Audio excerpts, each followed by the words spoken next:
بسم اللہ الرحمن الرحیم الحمد للہ والصلاة والسلام علی رسول اللہ وبعد قال اللہ تعالی فی سورۃ الذاریات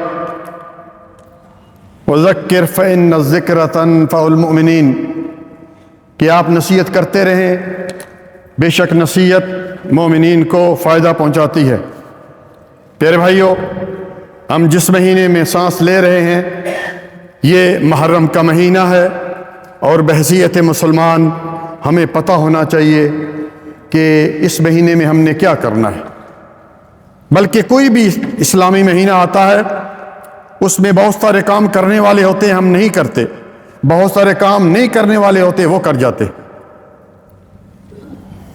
جنوری، فروری، مارچ یہ تو پتہ ہے ہمیں، کیونکہ تنخواہ لینی ہوتی ہے، پے لینی ہوتی ہے، لیکن عربی مہینوں کے بارے میں بھی بھائیوں پتہ ہونا چاہیے۔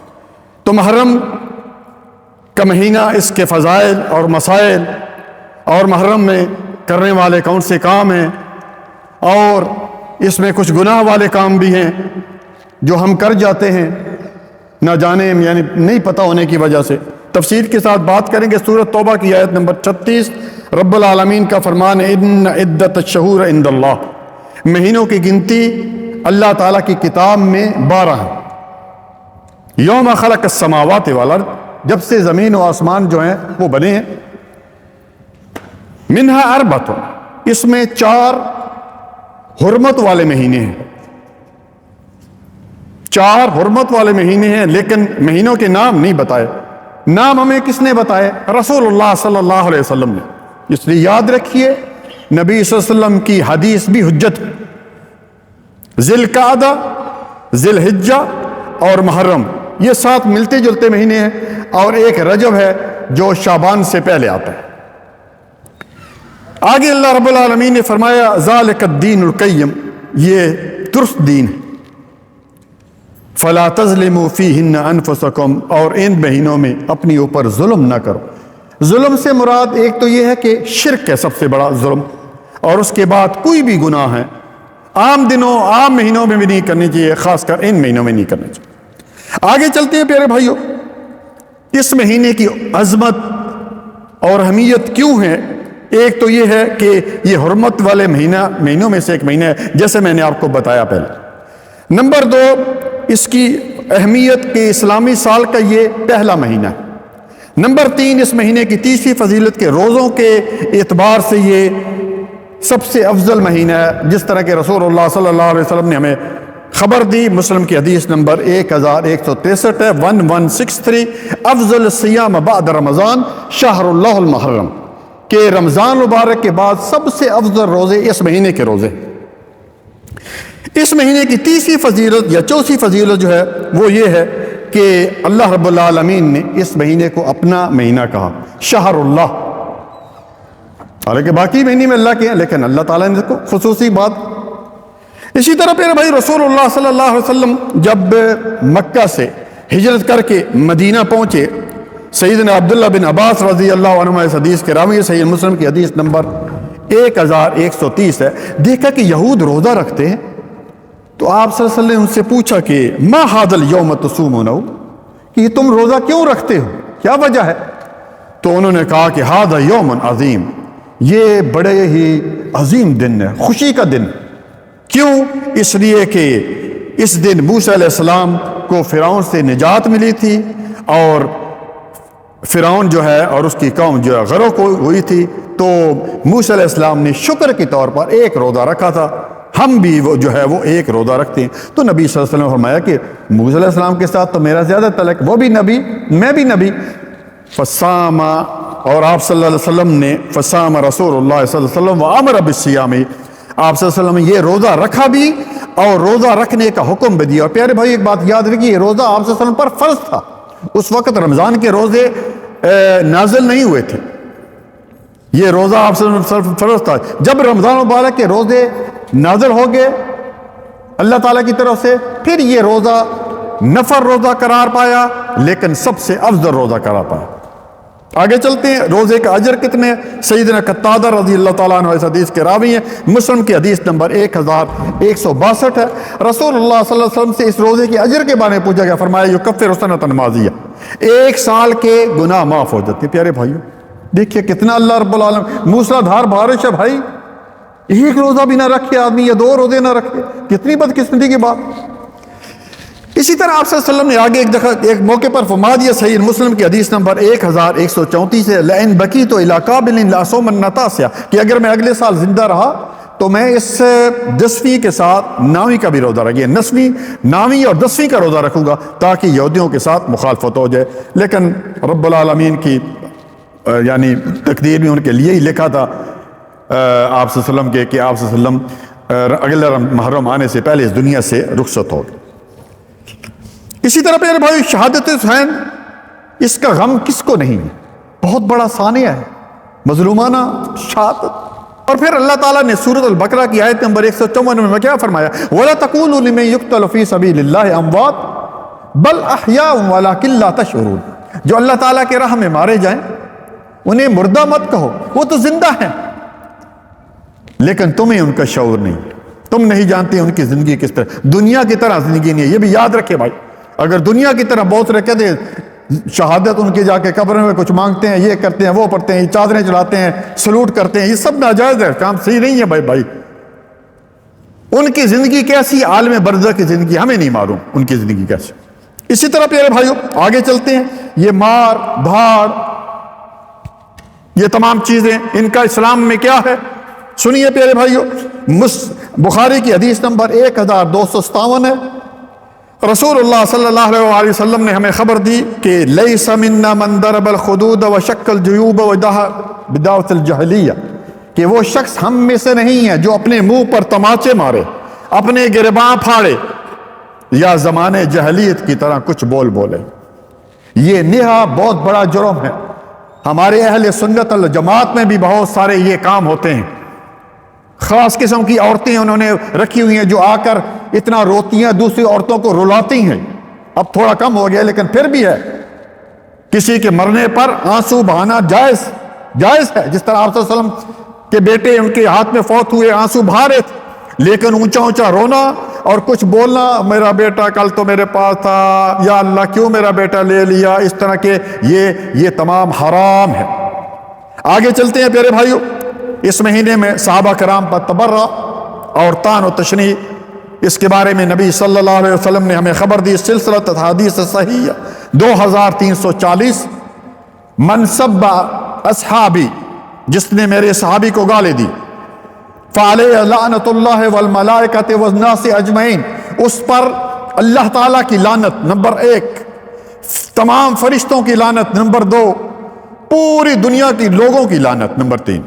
اور یہ یاد رکھیے پیارے بھائی، اس پر اجماع ہے کہ صحابہ کرام کی جماعت نبیوں کے بعد سب سے افضل پاک جماعت اس روئے زمین پر۔ یاد رکھیے پیارے بھائی، ایک لفظ اگر ان کے خلاف نکل گیا کوئی، ایمان جانے کا خطرہ ہے۔ جو کچھ ان میں اختلاف کچھ ہوا، بس وہ اللہ تعالیٰ کی طرف چھوڑ دیں، کوئی بات نہ کریں، یقین کیجیے کوئی بات نہ کریں، نہ سنیں، بلکہ کہیں چپ۔ اللہ رب العالمین نے ان کے بارے میں ہمیں خبر دی کہ رضی اللہ عنہم ورضوا عنہ، کہ اللہ تعالیٰ اس سے راضی ہو گیا اور وہ اس سے راضی ہو گیا، اللہ تعالیٰ نے جنت کا ٹکٹ دے دیا۔ اسی طرح پیارے بھائیو، واقعہ کربلا نبی صلی اللہ علیہ وسلم کی وفات اور دین محمدی کے تقریباً 50 سال بعد رونما ہوا، 50 سال بعد یہ واقعہ ہوا، تو یہ دین نہیں بن سکتا، کیوں کہ دین مکمل ہو چکا تھا۔ سورۃ مائدہ کی آیت نمبر 3 میں فرمایا الیوم اکملت لکم دینکم۔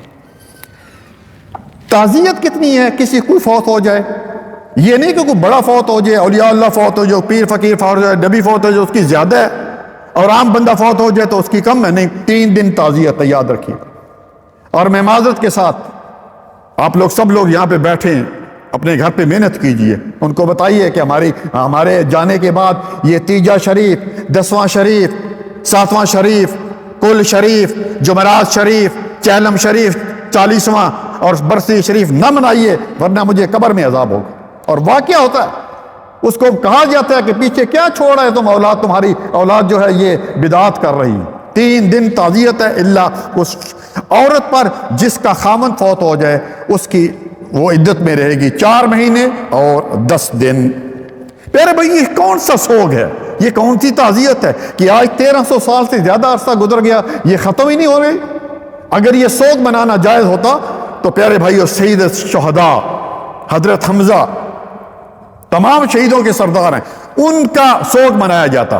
اگر یہ سوگ منانا جائز ہوتا تو سیدنا عثمان بن عفان رضی اللہ تعالی عنہ جن کو 50 دن مسجد نبوی میں بھوکا پیاسا چھوڑ کر ان کو جو ہے وہ شہید کر دیا، ان کا منایا جائز ہے۔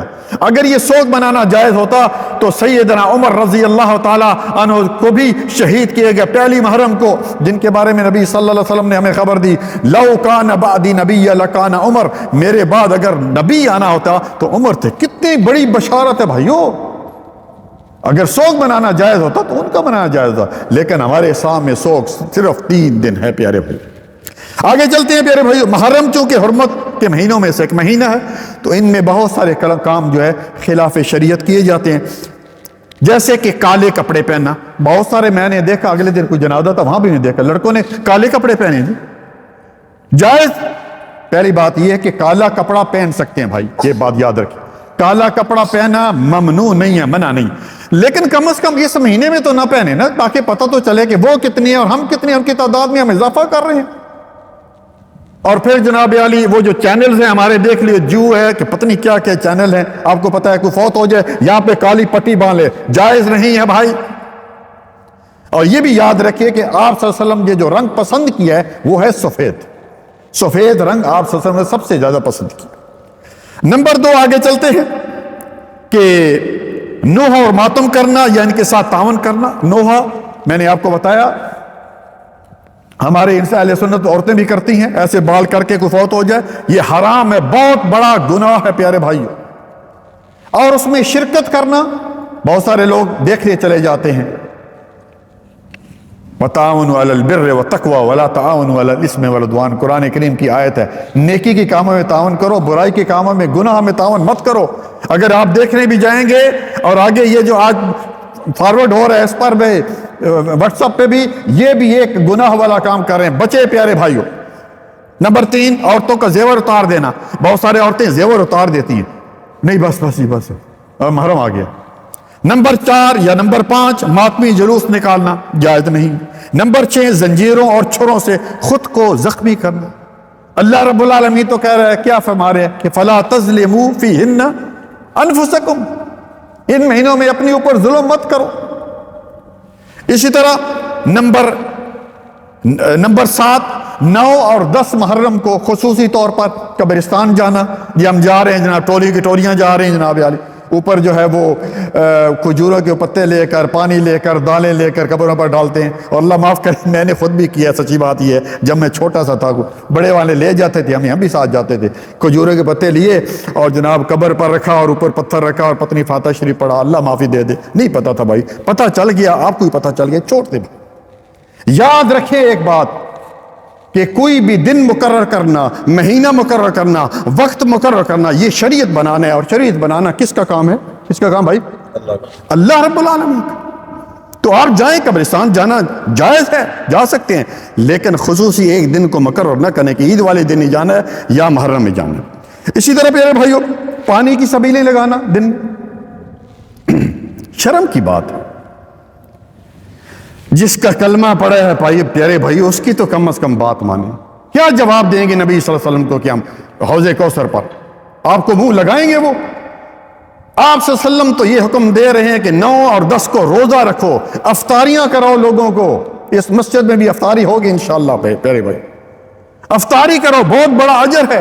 اور ہم دن کو جناب عالی سبیلیں اور کھچڑے اور حلوے وہ کھا پی رہے ہیں۔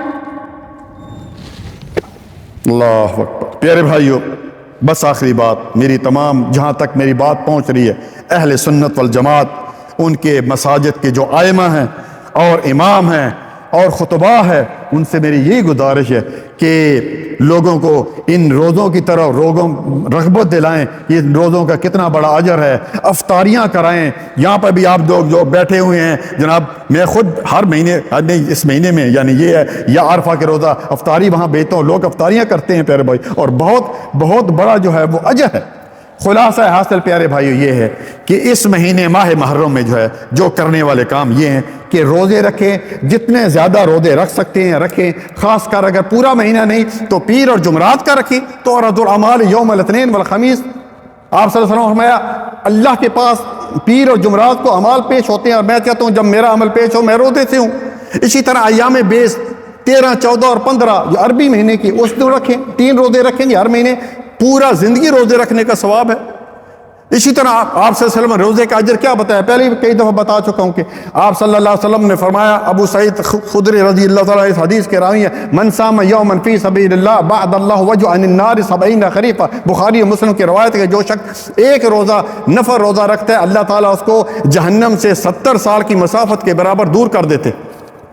دوسری حدیث آپ صلی اللہ علیہ وسلم نے فرمایا، من صام یوما فی سبیل اللہ جعل اللہ بینہ وبین النار خندقا کما بین السماء والارض، کہ جو شخص ایک نفل روزہ رکھتا ہے اللہ تعالیٰ اس کی اور جہنم کے درمیان ایک خندق کھود دیتے ہیں جس کی لمبائی زمین اور آسمان کے برابر۔ اور تیسری حدیث پیارے بھائیو جو کہ بخاری مسلم میں ہے اور حدیث قدسی ہے، اللہ کے نبی صلی اللہ علیہ وسلم فرمایا، اللہ تعالیٰ فرماتے ہیں کل عمل ابن آدم لہ الا الصوم فانہ لی وانا اجزی بہ، کہ روزہ جو ہے وہ ہر آدم کے بیٹے کا ہر عمل اس کے لیے سوائے روزے کے، روزہ خاص میرے لیے اور اس کا اجر میں دوں گا۔ اور آخری بات پیارے بھائیو، قرآن کریم میں بھی اللہ تعالیٰ نے سورۃ احزاب آیت نمبر 35 میں فرمایا کہ والصائمین والصائمات، کہ روزہ رکھنے والے مرد اور روزہ رکھنے والی عورتیں، اور آگے کیا فرمایا اگلی آیت میں کہ اعد اللہ لہم مغفرۃ واجرا عظیما، کہ ان کے لیے اللہ تعالیٰ نے بہت بڑا مغفرت اور بہت بڑا اجر تیار کیا ہوا ہے۔ اللہ تعالیٰ سے دعا ہے کہ اللہ تعالیٰ ہمیں نیک اعمال کرنے کی توفیق عطا فرمائے۔